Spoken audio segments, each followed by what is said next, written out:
crazy spot here, west coast of the Vancouver Island.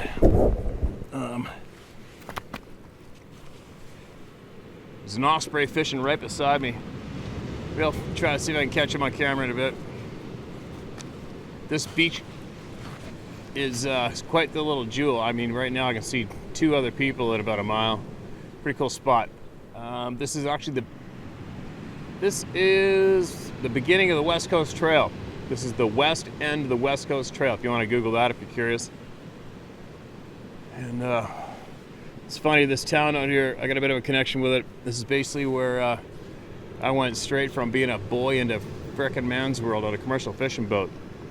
And I did not have a clue what I was in for. It was absolutely terrifying at first. But I've never not lost a connection with this place. I've always had a boat here. I grew up sport fishing here, guiding here. I worked on a commercial fishing boat. Was my very first job in Man World, which is right here. But anyway, we've been here for about 4 or 5 days, getting a lot of things done. And no, I'm not moving here. But I have had to pull my boat out of the water, do a pile of stuff to it. Ended up keeping it. I was going to buy another guide boat. This year it didn't happen. There's a gray whale spouting right in front of me here. I'll film that in a little bit. Sarah went out swimming out there with the thing the other night. But anyway, piles of emails have been coming in. I mean, piles. And you know, I always post up stuff online on my community page or wherever, and try to I just try to drop thoughts for everybody to think about, right? I don't tell people what to think. I don't tell people what to do. I don't tell people what to say ever. But what I do try to convince people, I don't try to convince people, I try to offer up to people different angles to think about things. And if I ever come across knowledge that I know to be 110% true, then I'll directly share it with confidence. Other than that, I just like to drop things in front of you. They get dropped in front of me. And I encourage everyone to take from it what you will or leave it. Write and think for yourself. And I could drop this thought in the community page the other day. Today, especially with the level of technology we're allowed to have right now, today, it does not matter what person, what group, what organization, what business it is. Anyone who attempts to stop someone from speaking is 100% guilty of something. They 100% do not have the best intentions for you, or their community, or the world. And that is, I would bet my life, my horses, all my loved ones, I would bet the bank on that as fact, okay? And I think it is very, very, very important that each and every single one of you teach that to the children when you can. Teach them that if or when they come across someone who wants to stop them or others from speaking, they need to know that those people are guilty. All right? It's a simple lesson in life. It should be a standard lesson, just like when you're born, you grow up a little bit, you stick your finger in that candle, it hurts. You learn that lesson, you never do it again. I feel strongly this is a very important lesson for the children, is to teach them that whoever tries to stop them from speaking is truly guilty. Guilty of something. All right? That's what I really want to get across to people. If I can. Oh, not that much battery left, so just wanted to see if I can get a couple shares here, and I'm going to move the camera and show you that open Pacific Ocean in a minute as well. I'm kind of tired. I've been up every single day very early, getting that shit beat out of me on the water. And so, before I start babbling too much, what do we got? Titled, It's All Your Fault. Hello, Steve. Yes, it's all your fault. I've watched your channel full time for over a year now. I sent my Sasquatch and other experience to one of your lesser known emails. It's not important, but it is there if you want it. Okay, man, if I missed it, I'll look for it. I'll just Google your, I'll search your name in the inbox to see what comes up. Now, today I ended up on an unintended conversation about Sasquatch. We had a family visitor for the day from back east. She was telling us about a person named Rex and how he believed in Sasquatch. This came with rolling of eyes and the look that says he must be a little off. Well, I don't know Rex and probably will never meet him, but I did defend him. I told her that I'd seen a Sasquatch and it is a real being. The look on her face went from humor to serious in about a half a millisecond. We went and sat down in a better location. I told her of my 4 experiences with the Sasquatch beings. It took a while to go through what I could tell her, but by the end, she understood that these beings are real. Perhaps we need to stand up for each other once in a while. Without any mocking or ridicule, we made progress in one person. This will help Rex in his future conversations with her and possibly others. I probably would not have spoken up if I had not been made aware by your work that so many other people had also had these experiences. Yes, it's your fault in a good way. Wishing you the best, Gary Reed. Anyway, that's great work, Gary. That is absolutely perfect work. Just speak to people, square up with them, look them square in the eye, speak matter of fact. Don't belittle them, tell them the honest truth, but look them in the eye and be absolutely honest with what you know. There's nothing more effective, right? Good work, man. Keep it up. I love hearing those stories. Mark that as red.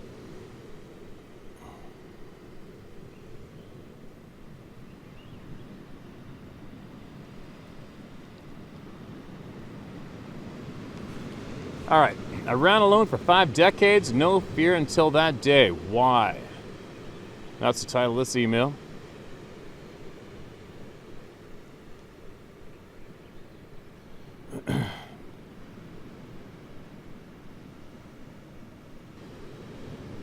Resend without a test, fix your email, and I won't need a test, LOL. Dear Steve, first off, you're my hero. I absolutely love you and David Pilatus. You guys are definitely a cut from above most men. I'm just stating the facts. I have several childhood stories of Sasquatch encounters. Okay, man, thanks for the kind words. Appreciate that. I never had a bad one. I've had ghost encounters, interdimensional experiences, and a whole array of other weird shit happened to me in my 42 years. Most people think that I'm crazy, but I don't give a rat's ass what anyone thinks. Never have and ain't starting today. I'll start my first encounter. Back in 1989, up in North Carolina, my dad was working for a home builder. I believe it was around Charlotte. Callaway Plantation was the name of the neighborhood. One day around lunchtime, there was a big ordeal about some animals being mutilated and left hanging. Didn't think much of it then. It was written off as a devil-worshipping cult. Anyways, lunchtime after the ruckus settled down, me and my dad found a spot to eat lunch. It was at the end of the subdivision where they were clearing more forest out to continue building. As we were having lunch on the edge of the dense woods, my dad quickly rose to his feet and shouted at me to run. I didn't obey immediately and turned to see what he was insisting on running from. He stopped at the truck and waited because I was entranced by this 10 to 12 foot tall, hairy, human-looking creature. Never snarled, growled, or bellowed. He kind of just looked at me inquisitively like it was awestruck or something. I approached it and it stood there. As I got closer, it kind of shined back, but it let me touch its hands. Holy shit, this is the first email of this flavor. My dad then yelled at me again, and as I turned away, it disappeared into the woods. Wow. Moving forward, we lived in Tradesville, South Carolina, which is about an hour away. My family owned lots of land in Tradesville, Beaufort, and in Lancaster, South Carolina. There was hundreds of acres of woods around for me to explore in. Every waking moment I'd be in them woods with my cousins, uncle, dad, brother-in-law, nieces and nephews, whoever came along. Many times I'd venture off by myself if no one was around to come along. One particular time I was out scouting and ran up on some wild hogs. The biggest one with its huge tusks started chasing me. I was making my way to a leaning tree when I slipped and fell. Just as the wild boar was about to tag my ass, this giant behemoth creature runs in and scoops up the hog and tears it in half. I was so effing scared I couldn't move. I shit myself and passed out. When I awoke, it was at the edge of our acreage about 100 yards from the house. Guessing the creature carried me out of the danger zone. I told my dad what happened and was then let in on the family secrets. Apparently, my grandparents had some sort of relationship with them creatures that dated way back before my time. Wow. I was never allowed to carry a gun in those woods alone and could only hunt for food, never to take more than we needed. By the way, my father's family were of the Cherokee tribes. The few years we stayed at the Carolinas, I experienced a lot of crazy shit, seeing things that shouldn't exist, and doing things that have no explanation. We moved back to Alabama when I was 13 and learned of my mother's secrets with the Choctaw background. So to say I'm a mixture of Indian, Irish, and a few other things is an understatement. I'm connected with Indian stuff I don't understand, Irish folklore that will scare the hair off a grizzly, and German beliefs that will make a sailor go to church. Just about everything Mr. Politis inadvertently describes, and most things from your channel I've personally seen. I ain't no scholar, scientist, or some mighty hungry research leech. I'm just telling things that I've experienced personally. I don't care if you share my name. I already have a criminal record and a shady background. My reputation is tarnished, but my words are factual. If you want to hear more, just hit me up. Thanks for listening. Joe Usher. All right, Joe. I'll tell you what, man. I appreciate you emailing, all right? And as far as you having a criminal record and shady past, there's not too many people on the face of the planet that don't, right? At this point of the game. My God, if I could count on how many people I know that grew up obtaining criminal records and what would be called a shady past. I mean, I guess it's almost like, I don't know how to describe it. It's just a common thing for a lot of people to get into trouble with the law when they're growing up and trying to become wise. So you're not going to be judged by me, all right?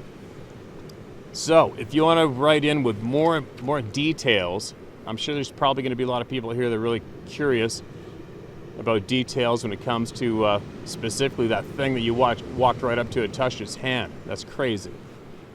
And you're not the first person to write in who has claimed to have been saved by these beings and carried away to safety. So thanks again for emailing in, man. All right?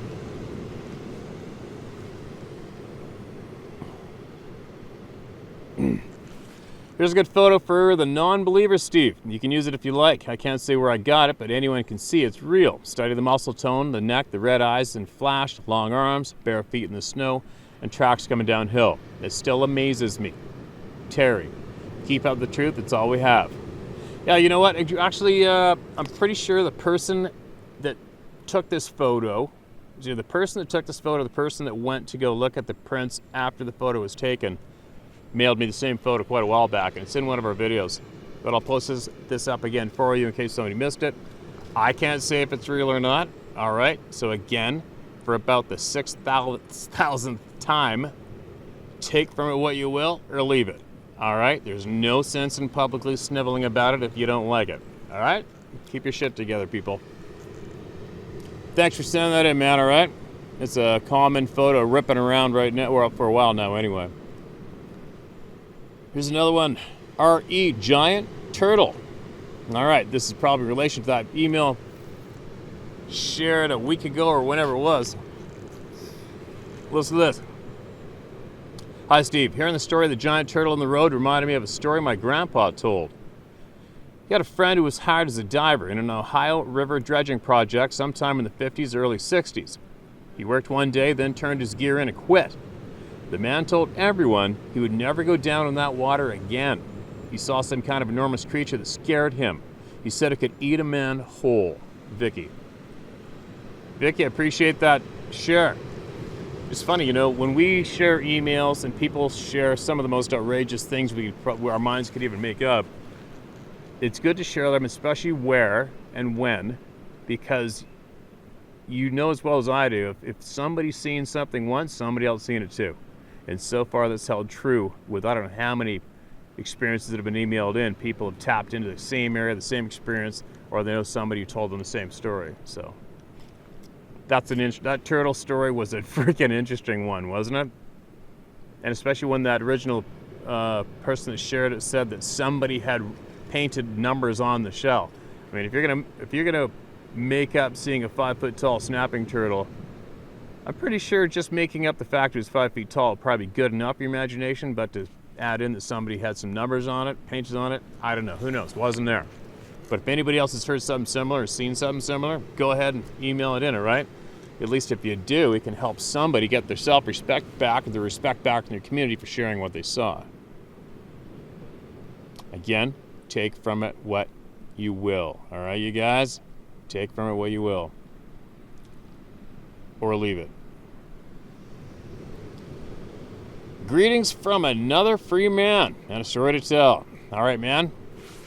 Dear Steve, my name is Justin. I stumbled upon this channel nearly 1 month ago, and I've been absolutely connected since then.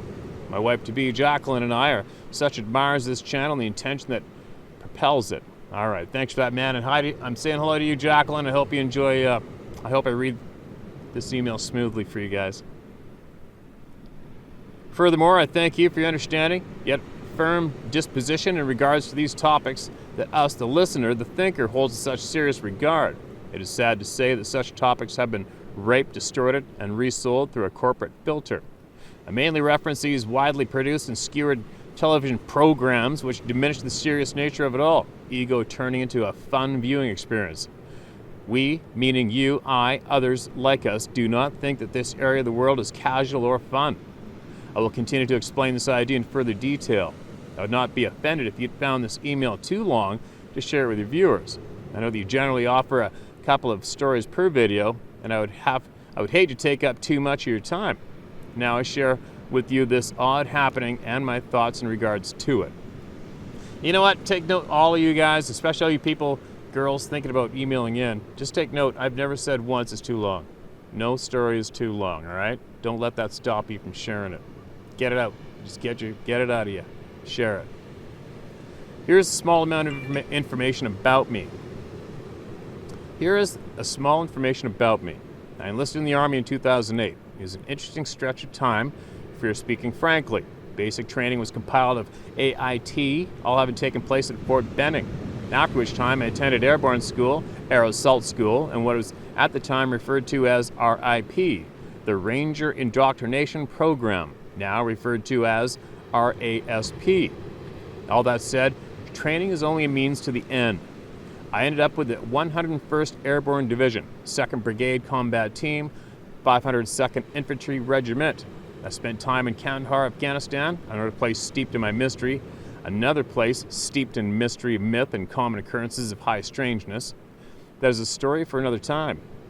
For now, we'll speak on a particular field training exercise that took place in early 2009. The area used for these expeditions is referred to as the Back 40. There's much forest, with scatterings of young soldiers here and there. It is quiet for the most part. The weather was typical, hot as hell and more humid than anything else. I would say there was 30 of us or so broken into our corresponding teams. We were running battle drills, PIR checks, EBCR theory, all the basic stuff. As I mentioned, the weather was fine, hot, but in no way did we foresee a weather event like a tornado. We were out there for a couple of days before a particular evening came about. I cannot forget. We had yakisoba that evening. It was terrible food, truly. We had all dug our ranger graves for the evening and were sorting out responsibilities among the soldiers. Fire watch, observation areas, sensitive items, and other mundane things. On an average night, we sit around, clean our amphoras, discuss life before then and what it may be after all this is finished. However, many people were happy to simply discuss food and their favorite method of preparing it. It was hard to imagine that some of these young people would be dead this time next year. My mind wandered. I'm sure you understand. Now I digress. It was early 2200, perhaps 2300. I know this to be accurate as squad leaders kick off fire watch at 2100 on the dot. A siren sounds, a brutal and heinous noise to which many of us respond with violence in preparation of whatever it may have been.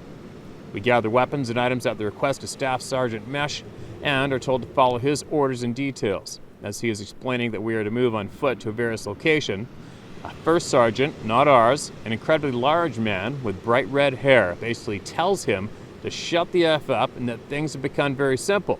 All of us are to follow him now. This siren is still sounding.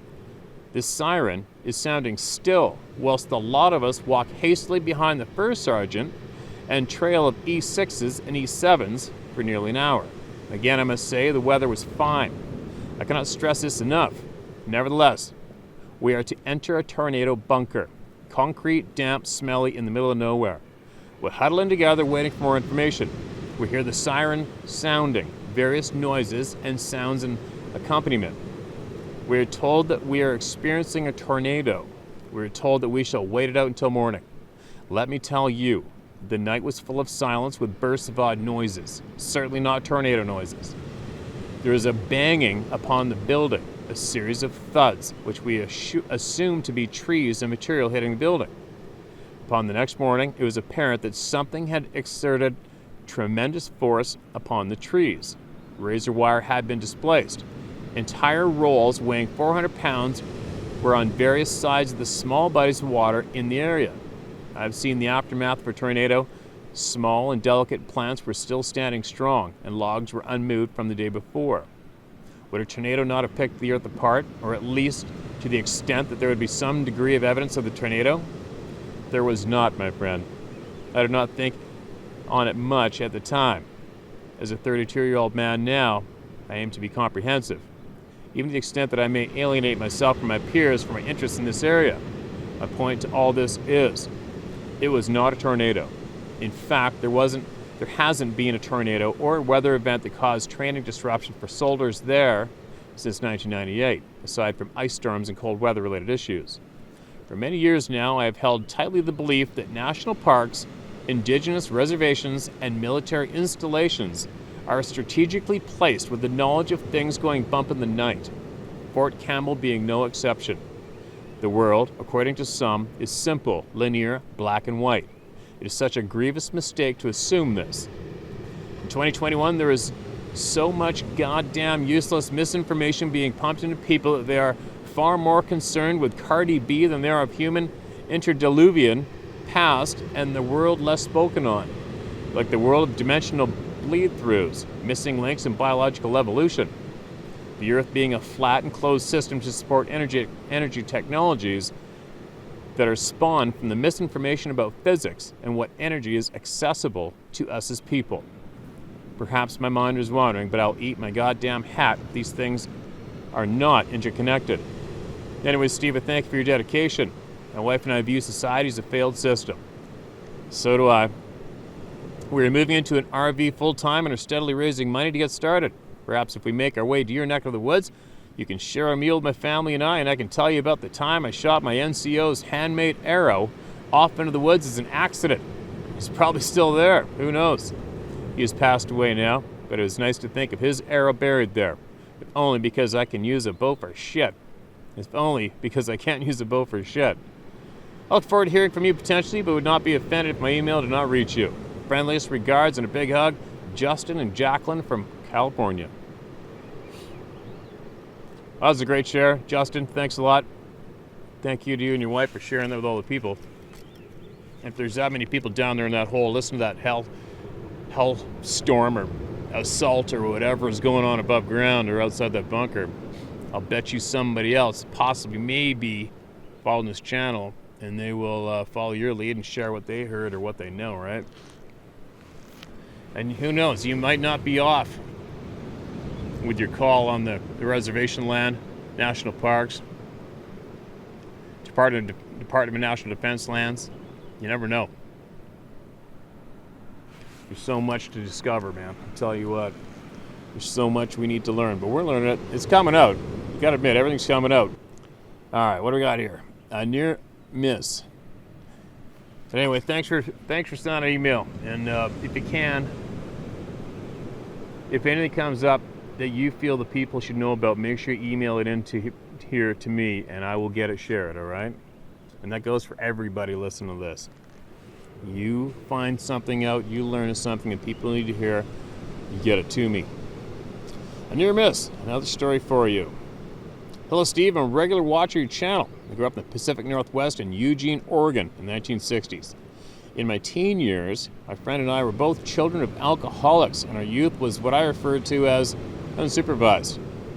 Both homes were the type you learned to not be there if you could help it. That's sad. I hate seeing that shit. Hearing about it. Fast forward to the 1970s, and we were nature girls at the time. At that time, when everyone was getting back to the earth, it seemed. We were both 16 years old and times were much safer then. Many times we would hitchhike up to the Cascade Mountains with our buck knives on the belt, backpacks and bedrolls, and hike back into the woods and camp near a river or lake. Cascade rivers have many bedrock formations just right for swimming and sunning. This particular time that comes to mind, as we had gotten a ride in a hippie bus up to the backside of Cougar Reservoir and hit the hot springs for a dip, then hiked up the road to French Peak Wilderness area. We'd run through the woods barefoot on the deer trails in our shorts, obviously not really aware of the dangers lurking. We made camp by the river in a remote area, made a fire and supper, and then bedded down and all was well. In the middle of the night, we hear a great whoosh. A huge rock had been hurled down into the water. Then another and then another. Frightened, we packed up our bedrolls and packed with gear and spent the rest of the long night hoofing it down the road, back to the highway, and down to the first town with a payphone, hugging the fog line and watching our backs. Called and got our sister to come and get us. The last time we did that, of course, it rained during our descent. Okay, well, I've never told anyone about this, but thought it might be a different spin. Thank you for your platform and keep up the great work. Jana Taylor, a.k.a. Viking Lady. All right, Jana. Thanks for that share, Jana. Obviously you know now, you're not alone. How many people have emailed in about rocks getting tossed? Dozens. Dozens and dozens and dozens, right? Why they toss rocks, I don't know. I'm just thankful they don't toss them and hit us in the head every time with deadly accuracy whenever they feel, right? Keep them coming in. All right, what do we got here? Photographs. Uh-oh. Mark you as red.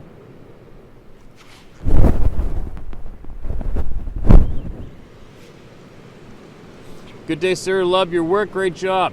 Good day to you, and thank you for that. Herein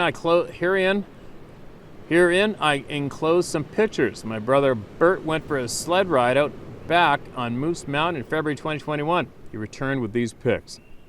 The next day I went with him to see for myself so I could see they were humanoid. However, showed my 6-foot-plus son-in-law, Ed, said there was no way he could make that stride as he jogs and runs every day. We followed the tracks and wow, they led right to elk beddings, and his tracks vanished on the game trail. A month or so later, Bert went out back with a .22 for rabbits. Well, he said something utterly scared the shit out of him. A loud noise he never heard before. He said he didn't think it was a cat. Regardless, I said, let's grab a rifle and go look. My imagination, whatever it was, scared the shit out of little brother. My dogs actually cowered and cried many times in late evenings while I worked in the shop years subsequent, before I saw the tracks. During these cowerings, I had dreadful feelings and never left the shop, till I psyched myself out to go back to the house.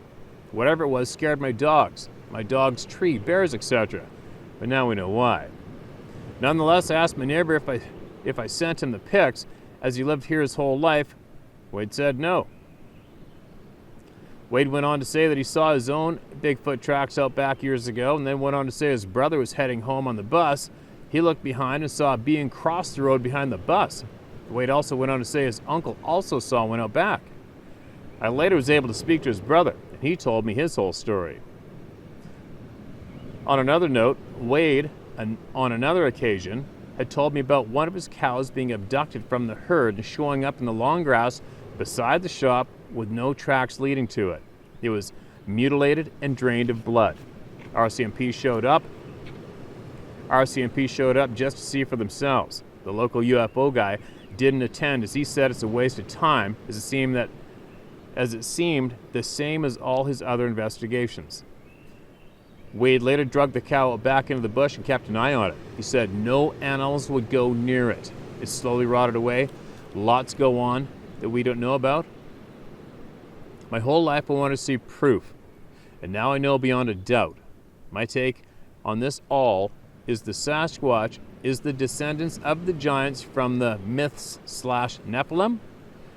Well, I just said I had to share the pictures, as even seeing authentic tracks helps me deal with knowing they are real. Sort of different when you find them yourselves. Keep up the great work. Keep up the great work. On another note, Steve, I really enjoy your sharing. We are getting closer to the truth. going to be interesting. I'm used to being called crazy, LOL. My name is Ken Bernard. I'm not scared of being in the open about this. However, proud to have the pleasure to knowing the truth. This is an honor seeing these tracks in person, and I don't care who says what, as they're the crazy ones for being in denial. Peace be with you all, and thanks guys, love the stories, helps me hearing them. And here's the photos, and I'm looking at them. I wasn't there, so I can't tell you what they were or weren't. If I had to be an innocent person with these photos shared with me, I would say that they weren't in a straight line and the stride wasn't far enough apart. But then again, for all I know, these footprints could be like 20-something inches plus each. But anyway, thanks again for that share, man. If you got anything else to share with us, make sure you get it and email it in to sharemystoryhowtohunt.com or tellmystoryhowtohunt.com. All right? All right.